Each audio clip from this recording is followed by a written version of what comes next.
Magandang tanghali po sa inyong lahat. This is a historic moment for us all. I feel it deep within me. You, the people, have spoken, and it is resounding.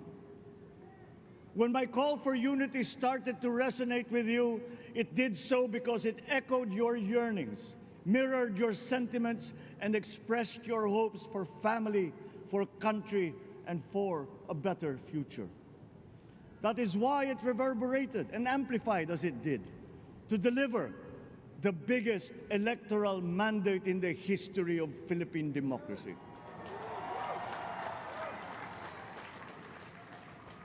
By your vote, you rejected the politics of division. I offended none of my rivals in this campaign.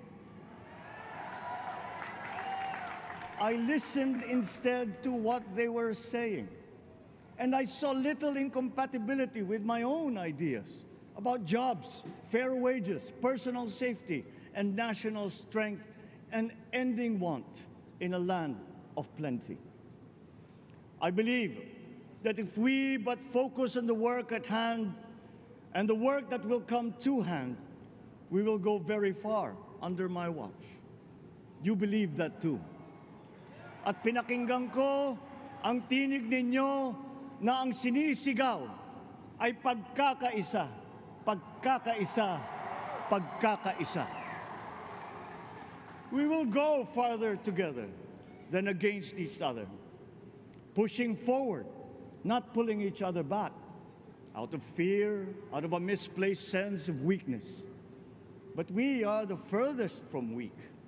The Filipino diaspora flourishes even in the most inhospitable climes, where they are valued for their quality. The changes we seek will benefit all and will shortchange no one. I was not the instrument of change. You were that. You made it happen. I am now. You picked me to be your servant, to enable changes to benefit all. I fully understand the gravity of the responsibility that you've put on my shoulders. I do not take it lightly, but I am ready for the task. I will need your help. I want to rely on it. But rest assured, I do not predicate success on the wide cooperation that's needed. I will get it done. I once knew a man who saw what little had been achieved since independence in a land of people with the greatest potential for achievement, and yet they were poor. But he got it done, sometimes with the needed support, sometimes without. So will it be with his son. You will get no excuses from me.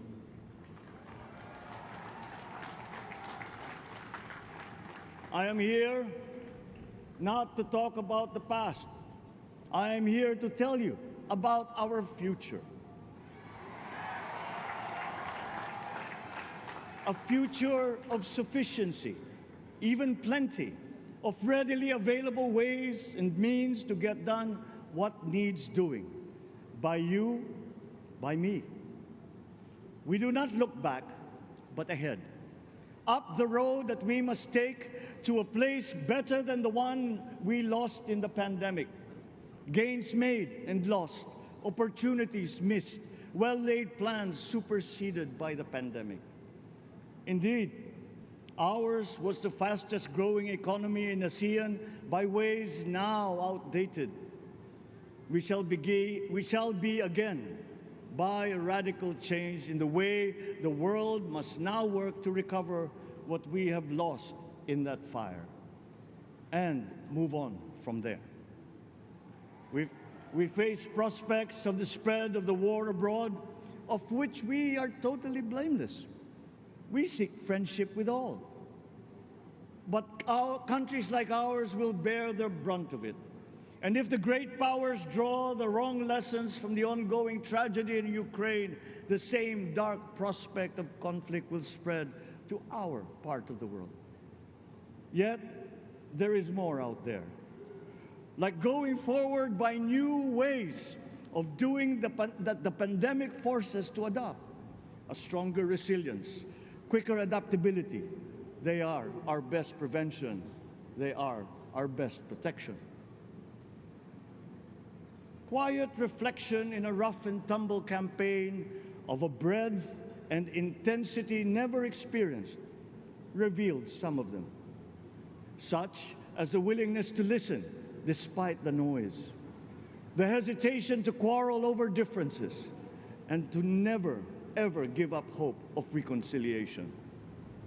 These gave me the peace to ponder deeper. There are hints of a road not taken that could get us out of here quicker, to something better, something less fragile.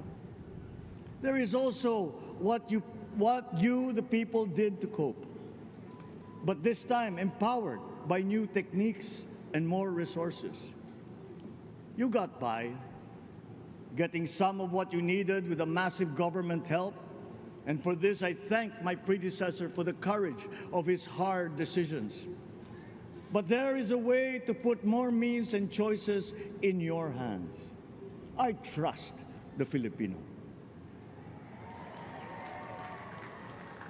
Imagine how much more you'd achieve if government backstops instead of dictating your decisions. Always there to pick you up when you fall, giving what you need to get past a problem. Imagine if it invested in your self-empowerment to bring it closer to taking on whatever challenges come. Imagine a country appointed. So do not be afraid. With every difficult decision that I must make, I will keep foremost in my heart and in my mind the debt of gratitude I owe you for the honor and responsibility that you have conferred on me.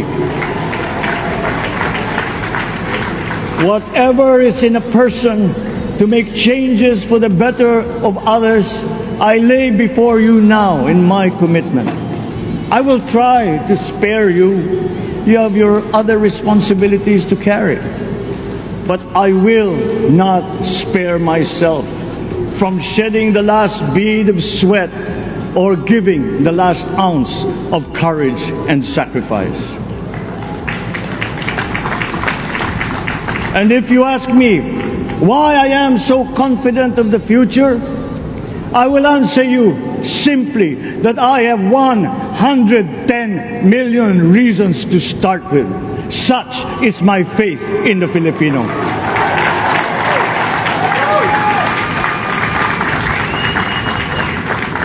Believe, have hope. The sun also rises like it did today and as it will tomorrow.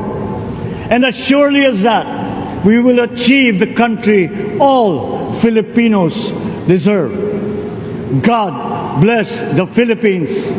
God bless our work.